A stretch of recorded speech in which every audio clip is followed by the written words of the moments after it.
Another story from another pilot, Gaston Natumbo, who flies out of Lubumbashi. And Gaston tells the story himself about getting the call one day about he needed to meet this woman who was critically ill with an obstructed berth at an airstrip out in the bush.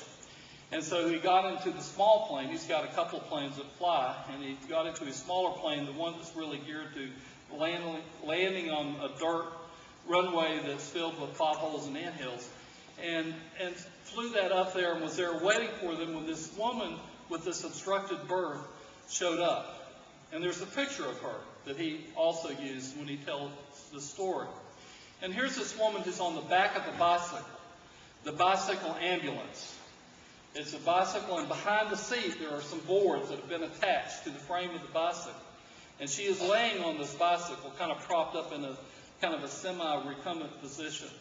And so for 4 days, this woman with her obstructed berth was transported on the back of this bicycle with people pushing it because it really wasn't stable enough to ride, walking this distance to meet the plane at this airstrip.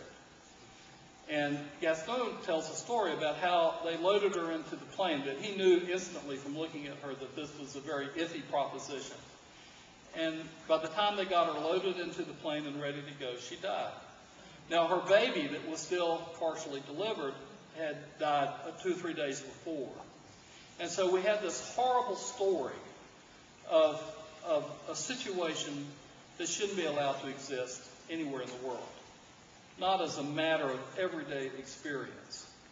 And though it's a dramatic story and it's not a happy ending story, it's still a story that for me kind of propels me to always go stand before every group that I speak to and say, did any of y'all have a plane? Or do you know of anybody who does? Or do you have a whole bunch of money that you would like to give to this cause?